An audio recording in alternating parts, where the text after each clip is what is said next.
Welcome to The Ripple, where extraordinary women executives get real about their career journeys. This season, thanks to our partnership with GNW Consulting, you'll hear even more stories from women leaders about how they're building visibility for themselves, their careers, and their companies. I'm your host, Ashley Lobbs, and today we're joined by the tenacious Ashley Faus. She's the head of lifecycle marketing at Atlassian, and also the author of Human-Centered Marketing: How to Connect with Audiences in the Age of AI. She's here to talk about creating visibility, not just by putting yourself out there, but through strategic listening. Ashley, thank you so much for joining us. I'm really excited to be chatting with you. Yeah, I'm excited to be here. Thanks for having me. Absolutely. You've been in the marketing world for a really long time, and you've even written a book about human-centered brands. I would love to hear a little bit about what visibility has meant in your career and how it's changed things for you. At a high level, I would say, building a personal brand, being more visible publicly has really opened up a lot of doors for me. So I've been able to meet people who traditionally, from like a power dynamic standpoint, it would seem like I can't get into those rooms or I'm not on the same level as those people. I think one interesting thing, particularly with public speaking, somebody happened to be in the audience when I was delivering a talk based on one of the frameworks in the book around the playground model for the buyer's journey. And apparently this person went back to their team and was like, oh my gosh, this person is super smart. Her name's Ashley. We need to get her on the team. Like at some point when we have a role open, we need to hire this person. And so he apparently was talking about me and my presentation on my work and following me on LinkedIn for like 6 months. And something finally opened up on their team. So a recruiter reached out to me and was basically like, this person's been talking about you for 6 months. And like, we finally have something. Will you interview? Right. And I was like, oh, that's very kind. And literally every person in the interview process had gone and looked at my LinkedIn profile, had read some of my blogs, had watched some of my talks. And they basically said, like, we're bought in on your skills. We just want to see if you're the same person in person as you are online. I ultimately ended up staying at Atlassian and not taking that job, but the level of credibility that you walk into the room with, and if you are building in an authentic way and you're sharing in an authentic way, the level of rapport that you walk into the room with, it just completely changes the conversation that you're having from skepticism about your skills or skepticism about your systems and your frameworks or skepticism about your fit on the team to how could we solve problems together? How do you think about this space? What are you looking for in your next role? So super high level in terms of, access, but then nitty gritty into, literally fundamentally changing the interview process for a role for another job. Well, it's so powerful, especially in the job climate that we're seeing now. It's taking people a long time to find a role, and having it amounts to a shortcut, although it's a very long game, right? Is so powerful. I love what you were saying about people really being bought into already. They had a sense of who you are. And it seems like so much of that is because you were building the whole thing authentically. You were building the whole thing as yourself. Was that always the case, or did you feel like in the early days of it that you were trying to figure out what that meant? I actually think in the early days, I wasn't thinking about it at all. I was basically thinking of it as, oh, I should say things. And the place to do that is LinkedIn. And so I should, post that I'm going to speak somewhere. Here is a link. And it's kind of like, okay, that's great, right? From a presentation standpoint and a writing standpoint, it was more, what is the core of the idea? Am I communicating that idea clearly? And less, let me share my experience. Let me share my expertise that actually backs up how I got to this idea and how I know that it works. So it actually, not super recent, but just in the last couple of years where I've really figured out that my unique voice, my unique experience, that is the thing that differentiates my ideas, my frameworks. There are a ton of really smart marketers in the world. They also have really great frameworks, very smart books. They run a bunch of experiments, right? The difference between what they share and what I share is literally them and me. The ideas themselves are equally smart and may resonate equally with different audiences, but who is saying it, that's what brings kind of that gravitas and the connection and the trust and the credibility. It's not just, yes, the idea is smart. It's this person is somebody that I trust. And I think this relates to something I've been thinking a lot about lately when it comes to things like thought leadership. We talk about this a lot in the B2B world when we're trying to build an audience, when we're trying to get on stages, we're trying to get clients. But I think increasingly, as the stability of, full-time jobs is in question, right? We all become these businesses of one, and we all have to sell ourselves in a way that maybe we're not used to. And so it's so fascinating to hear about how well that works for you and how that creates passive opportunities for you. And that you gave yourself permission to just kind of put some stuff out there in the beginning. Like, it wasn't perfect, it wasn't fancy, it wasn't this like orchestrated thesis of ideas on a perfect schedule, right? Yeah. And that's one thing I find when people ask, oh, I want to start showing up, or, oh, I think I should post more, or I've heard I should build, how should I do this? And then you start to say, well, step one is, what do you want to talk about? What are your goals? Who is your audience? And in a lot of cases, people are kind of like, well, I just don't really know what I would say. I don't really know what my goals are. I actually know who I would be talking to. And I'm like, all right, like at minimum, you got to know those things. What are you trying to do? And it's fine if the answer is, I've heard that this works for some people. I know that people get more opportunities, have success, get fulfillment, build relationships, right? I know that works for other people. So for now, I just want to try. And I Mm-hmm. think that first step to just try is really hard for a lot of people because it's hard, right? To put yourself out there. What if I say something and someone thinks that I'm stupid, or I get a troll, or I get a hater comment, right? I will say I think that is one nice thing about LinkedIn and B2B specifically. I've heard from a couple of friends who have now ventured onto TikTok, and they're like, it's wild over there It's brutal compared to out there, B2B. yeah. But those commenters are mean. But B2B, even if you get somebody that disagrees with you, usually it's pretty tame. I've had people say like, hey, Ashley, I actually disagree with this idea and here's why. And I think that's fine. Like, great, let's have the conversation. What context are you bringing to your point of view that made you disagree with my point of view? And it's not uncommon for us to find that like the context and the constraints are actually different. And Mm-hmm. so if we were operating the other person's environment, we would probably have a similar point of view. And like, that's perfectly fine as an outcome to disagree, decide that actually the context matters or the constraints are different. And maybe we find some common ground, maybe we completely disagree. But for the most part, it's respectful, it's learning. And so I think that's my big advice when people ask about that and say like, how do I get started? Think about your goals, think about who your audience is, and then kind of focus in on LinkedIn as a nicer place to start. Yeah, I mean, I think the thing that's so great about LinkedIn, well, one thing is, like you're saying, it's really not a place for trolls because everybody's professional reputation is on the line. There's not the same anonymity. There are consequences for your actions, right? And that might just be that people can't believe you said that and they remember, you know? But I think the other thing that's great about LinkedIn is that it's a great place to ask if you don't know. And some of the biggest successes I've had on the platform were just asking to be connected to people who are doing this sort of thing. Like, hey, who do you know who's really good on LinkedIn? I'd love to be connected with them and add them to my feed and maybe try to talk to them for 10 minutes. And it put me in contact with some of the best people I've ever met in my career, including Melissa and Leslie, who I then became the podcast host for them, right? Like, it led to all these opportunities just by asking. I think that's a thing people sometimes stop themselves because they don't know. And so they cut themselves off from the ways to get the answers. Yeah. And having the clarity of the ask, I think sometimes people don't want to seem too forward, but it's actually a lot harder for someone to help you with a generic ask. So I get a lot of messages all the time where someone's just like, hey, would you be open to a virtual coffee? I'd just love to learn from you. And I'm like, what do you want to learn? Who are you?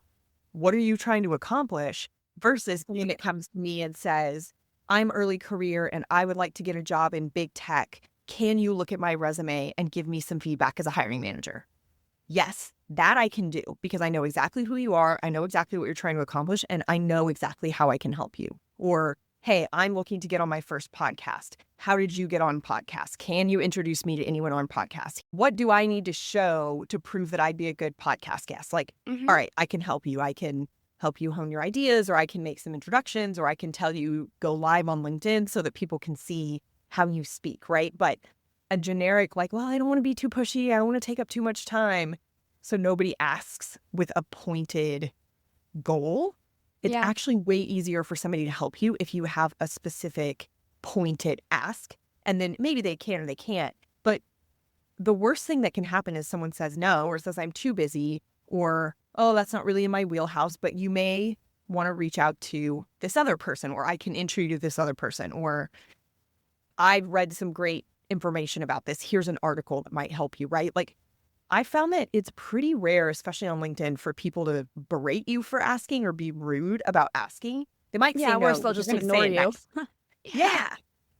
No, I totally agree with that. And I think maybe that's the dark side of having visibility is that you just get a bunch of people asking you for random things with no context. But you can say no, which is great. One thing I'm curious about is, you talked about your journey with LinkedIn specifically over time, just kind of putting your ideas out there and that evolving and becoming more sophisticated over time. Something that I've noticed with a lot of my clients, who I do LinkedIn coaching and ghostwriting for, is that we kind of start the same way, right? Where it's just like, hey, what are the things you care about? What are the things that you think about? What are the things that your customers are complaining about? Let's start there. And then over a couple of quarters, suddenly they start having this like thesis about the work that they do, right? It's all starting to come together because they have more of a practice of engaging with these ideas. And I wonder if that's kind of what happened for you and that's what led to this book, or how did this come to be?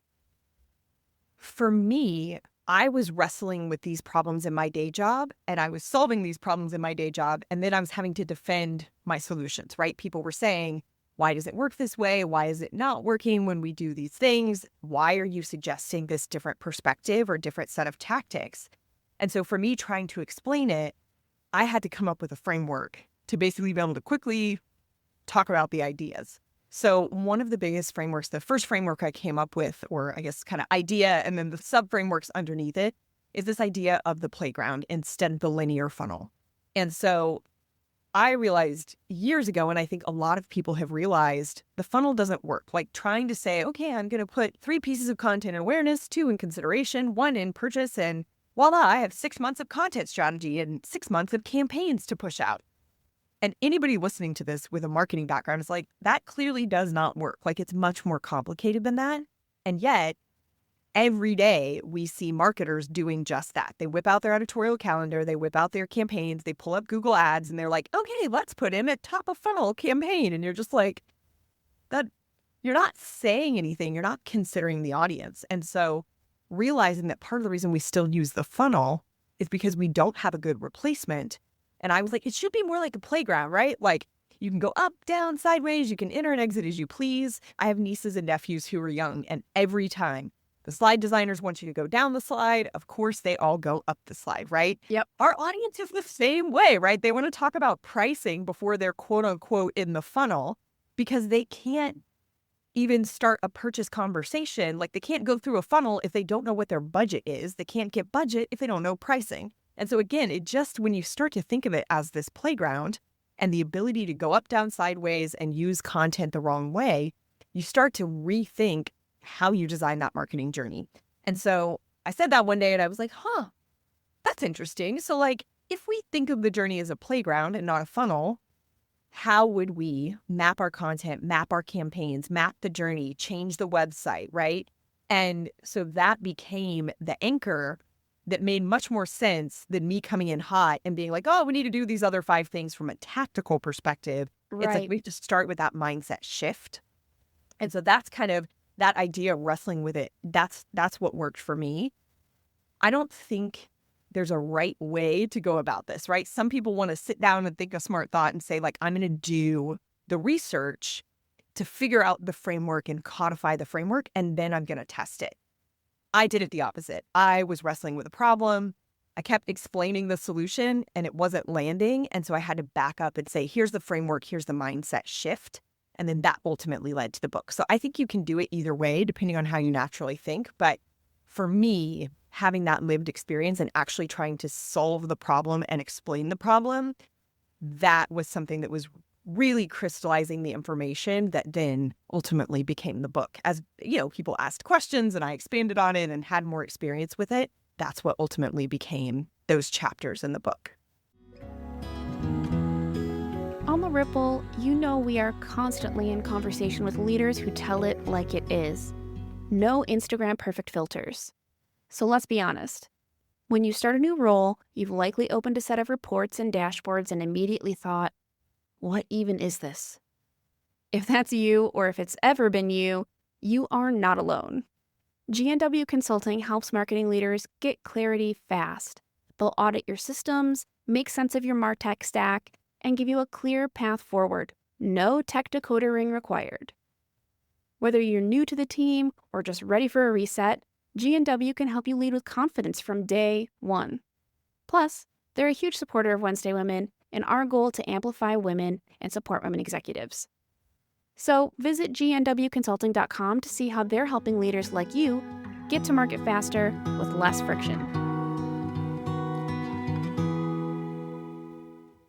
I love that because, being a thought leader isn't merely about the experiences that you already have. It's something that you have to continually engage with, kind of like an academic, right? And I think the more people turn to you, the more they're going to be asking you questions, the more you're going to be put in that position to defend your ideas outside the company. But I am curious what it was like for you when you started bringing these frameworks into the company. How did that change your visibility and your influence on teams? So this gives you an anchor point to be known for something. And so it becomes like the number of Slack messages I got in my, DMs sometimes where someone's like, I heard you're a good person to talk to. And I'm like, happy to talk to you, but I am so curious. How did you get to me? Who told you that you should talk to me, right? And so it's fascinating to see how your reputation precedes you. And it's interesting too, again, speaking about LinkedIn, I have a number of colleagues who never publicly comment or react on my LinkedIn posts. And yet they show up in my DMs or on meetings or on my pages reference stuff that I've said. And so people are, I always say, lurking equals looking, right? Not everybody's going to engage, but they do see it. And so that kind of confluence of the stuff I write on LinkedIn, the stuff I talk about on podcasts and on stages, and then the work I'm doing internally, you can go find me in any of those places. And I'm saying the same thing. I'm executing in the same way. And so if you're now looking for somebody internally to be a sounding board or a thought partner or to raise their hand to take on a project, it's well known that I am a person that you should come talk to about this specific topic, right? So I don't really have people coming and asking me nitty-gritty questions about email because I don't really talk about that, right? I talk about it holistically as you think about it being one apparatus in the playground, but I'm not an email expert, right? Same thing from an ops perspective, right? And orchestrating everything in the dashboards and the workflows and the ops, I don't really talk about operational excellence in that way. So people don't come to me with those types of questions. They do come to me for things like, hey, we've got a product launch and we want to get our product managers posting and sharing about it. How do we do that? How do we measure that? How do we make sure that it's all connected, right? That's the kind of questions that I get. Hey, we want to rethink, how we're setting this up on the website and what the story should be and what assets and what the CTA should be. I get those kinds of questions, right? So I get the right kind of questions for my zone of genius, not just any random marketing question, right? You know who I am and what types of work I'm best suited to take on. When you started all of this, you felt this urge to start sharing ideas publicly, and you felt this urge to create a book. What motivated you to do that, and what were you hoping to accomplish by sharing your thoughts with the industry at large? I come from a musical theater background. I love to perform. I love to be on stage. And I really enjoy that exchange with an audience, whether that's a professional audience or kind of the personal audience in the musical theater space. And so I had always kind of had this goal to be seen as an expert in my space, right? And funny enough, I have a framework for that. It's called the 4 pillars of thought leadership of like, what does it mean to kind of be seen as this expert or thought leader in your space?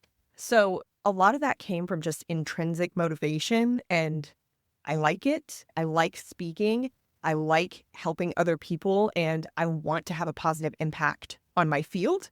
And so it kind of just started intrinsically. And then obviously, as I started moving forward and saying, okay, should I write a book? Should I make a course? Should I, focus on this type of job or this type of industry within the marketing craft? Then it became more strategic, but it was really born out of just that intrinsic motivation that I have, that I like kind of performing and being on stage. And I found that in order to get on bigger and better stages, having, that writing, having those frameworks, having the social media following, that actually helps me do more of the public speaking. I'm a theater kid like you, and I think that there's something really actualizing about being seen and being recognized and expressing yourself and just feeling good being yourself with your ideas. That's all very wonderful. And I think a perfectly valid goal. And I mean, of course, there's byproducts, right? The very first story I shared about kind of having a much easier interview process for a role because of all of that visibility and work and all of that kind of stuff. There's definitely monetary benefits in the short term and the long term if you choose to go that route. Right, but you weren't even looking for that job, right? Like it just kind of Right. came Yeah. to you Yeah. and you didn't even end up taking it. It came as an inbound outreach to me. Yeah, which is a wonderful thing that I think a lot of people probably wish for. What advice you have for people when they get those opportunities? Because I don't think it's always obvious. You talked about how sharing your thoughts and your point of view got you access to people who felt like they were above your level or felt like under normal circumstances, you wouldn't have had access to them. What do you do with those opportunities and how do you make them work for you? It's counterintuitive, but I actually think the biggest thing to remember and the thing that I realized is all of these seemingly powerful people or bigger than life people or very successful people, they're all just humans the same way that I am. And you don't need to have so much deference in the sense of like, I'm just so thrilled to be here. And oh gosh, I just hope you can, I just want to learn a tiny fraction of what you have to teach me, right? You are in these spaces because you have value to add. And so it's less be so excited to be a sponge and learn every single thing you can. Like, yes, that is very good. Listen, gain the wisdom, but treat them as humans, show up as an equal, right? Share your expertise, share your perspective because they are in that space to learn and grow just the same as you are. And so I think that there's it taking a little bit of the mystery and the like pedestal from some of these people will actually help you build an authentic relationship and actually truly learn because you're not putting them as so far away and like you're so far ahead of me that there's just no way I could emulate what you do. And it's like, no, if you see yourself on a similar path and you see each other more as equals who both have a unique perspective to add to the conversation, you can actually learn more because you're like, oh, you're doing this? I could do that. That's something that I could take and apply right now. I like to say it's counterintuitive, but it's actually, I found very helpful to remember these people are just people, have a conversation with them like a normal human and share your perspective. I think the other thing I'll say is, asking thoughtful questions. So again, going back to that clarity of what you want to know, that is very helpful for them to be able to give you advice that you can actually use. Well, and maybe this is putting you on the spot, but I would love your take on like what's a good kind of question to ask somebody when you're in that position? Like what is a thoughtful question? I think sometimes we get into those positions, we have put someone on a pedestal. It's like, gosh, I want to take them off the pedestal. I want to take my 10 minutes to pick this person's brain. But when you're just drawing a blank, like how do you settle in and become that more thoughtful, grounded version of yourself? What do you ask? I'll tell a little bit of a story of this. Very early in my career, I was working for a startup that basically imploded. It was 2008. all the startups were imploding. Nobody was making money. Yeah. Everything was terrible, right? And I ended up working as a Starbucks barista. And I worked the morning shift Monday through Friday. And there was a woman who came in on the dot 5:30 every single morning to get, her coffee and a croissant. That's like venti, black coffee, 2 honeys, and a croissant. I still remember the order every day, right? And so I saw her every day, and she was always well dressed. She was poised. She was kind of intimidating. Everybody else was like kind of scared of her. And I was like, I want to be that woman. Like, how do I be her? And so I finally got up the courage. I like wrote a note and gave it to her with her coffee. And I said, hey, you seem like somebody who knows where you're going, has a goal, has purpose. I would love to have a conversation with you. Fear not. Like, if you are not interested in this, I will not bring it up. I'm not going to ruin your morning commute. Like, this is your stop. So it's not going to get awkward. But if you're open to having a conversation, here's my email address. And so when I got home from my Starbucks shift, her executive assistant had set up a time like 3 weeks into the future. And I was young. I was like, what do you mean this person doesn't have time for like 3 weeks for a 30-minute coffee? Like, I had no idea. And this was like, Zoom was not as common. So I went to her office. It's a lot easier now where it's like, oh, I can take these Zoom calls from my kitchen, right? But Yeah. I like went to her office. And I think that, trying to ask someone generically of like, what advice do you have for someone to grow in their career? And it's like, I can give you advice on that, but I don't understand. Like, again, I need to know your goals. And I like, what are you trying to accomplish what do you think success is? Right. And so I asked her like very specific questions. Obviously, I looked her up on LinkedIn and all this kind of stuff. And she had kind of an interesting background where she had kind of jumped into a couple of different roles that seemed counterintuitive. So she wasn't even in marketing, right? Like, she had no marketing advice to give me. Mhm. So I asked her very specifically, how did she get these new opportunities? And how did she prove that she had transferable skills? And that is a very different question than how did you be successful in your career? Like, there's a million things she could answer in that, right? Or coming in Yeah. and asking her a bunch of marketing questions when she's not a marketer. But for me, the thing that made no sense in her resume was her ability to jump into these basically different roles and different crafts. And so asking her how she specifically positioned herself for those opportunities and specifically was able to show her transferable skills, that was a much more interesting answer than just, how did you get here in your career? So I think the Do you remember what she told you? specificity, I do. I mean, and basically, and I still use it today, is being in tune with the pulse of the company, the goals, what's up and coming, and that's how you can see the opportunity. So some really tactical tips, especially in today's day and age. Obviously, the advice was different, 15 years ago, but in today's day and age, right? Atlassian has a really strong internal blogging culture.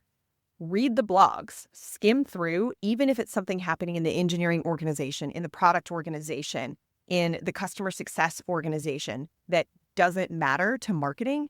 Yes, it does. What are they building? What are they hearing? Why are they building it that way? What are they hearing from customers? How do I potentially apply that to my work? And so you can get a sense of how the strategy might be changing, how the market might be changing, how the company priorities might be changing by reading and watching what's happening in the other orgs, even if it doesn't look like it has a direct connection back to you. That's the first place, right? Read the blogs, read the memos, from other teams. Second, again, I call it like spying on your coworkers. That's lurking equals looking. Going into the Slack channels for adjacent disciplines or, topics that seem unrelated to your own work. Just be in the channel. How active is it? How big is it? How many people are in there? What level of folks are in there? What types of crafts are represented in that channel, right? And just kind of, give it a skim every so often, and it just gives you more inputs to know kind of what's happening across the company and across the industries that you're involved in. And then my last tip is, I've been at Atlassian for 8 years. I've worked across a number of different teams. And obviously, when I'm on those teams, I have regular one-on-ones with a variety of people on each team. When I leave the team, I basically convert a weekly, biweekly, or a monthly one-on-one to a quarterly one-on-one. And so I still have connections back into those orgs. So I maintain the relationships. I understand, how are they reorging? What are their priorities? What are their goals? How are things changing in their world? And that gives me that heads up. And it also keeps me visible if something opens up on their team. That's another way that I kind of made my way across the organization. Right. If an opportunity comes up, I know about it. People know about me. They know what my goals are. They know what I want to do next. And so I have the ability to raise my hand, and or people have the ability to put my name forward as someone who might be interested in taking on something new, right? So that's some of the advice she gave me in terms of like really keeping your ear to the ground and then thinking ahead based on that information that you're kind of just like passively consuming. And that's something that I've taken forward in my career, and I think has really helped me continue to grow, even though I've stayed at the same company. But I've been able to use that information to take new opportunities that help me continue to grow in my career. I think that's such excellent advice. And, we've gone over our time on this interview just because there's so much juicy advice in there. I want to thank you because I think you bring up a really great point. For a lot of us, creating that visibility, the real goal in whatever manifestation it takes is to create opportunity. And sometimes that opportunity and that visibility comes from sharing and putting things out there, but sometimes it just comes from listening. And I think that's a really powerful lesson. So I want to thank you for handing down that advice to the next generation of, people who are coming up into leadership or looking for their voice and looking for those opportunities. I think it's such a valuable thing to hear. I'm glad I'm able to pay it forward from somebody that took time to share with me. And, I think that's another thing as I've grown in my career, being willing and able to like pay it forward like that is something that's really rewarding. So deeply. Well, I'm so grateful that you are paying it forward with us. And I want to thank you so much for taking the time out to chat. Yeah, well, thanks for having me. Now that we're at the end of today's episode, we hope you'll reflect on how Ashley's story might inspire your own. Where do you have access to listen for opportunity? And if you're growing your visibility, who do you want to see you?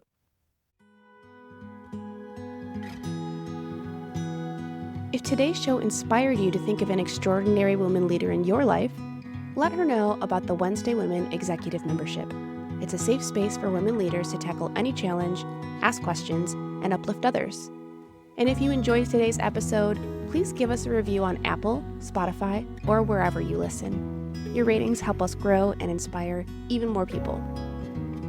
Thank you to our Season 2 sponsor, GNW Consulting, to our executive producers, Melissa Moody and Leslie Greenwood, and to our technical producer, Yelena Georgievich, with Kind Media Productions. I'm your host, Ashley Lobbs, hoping the small ripple creates a big wave in your life. Until next time.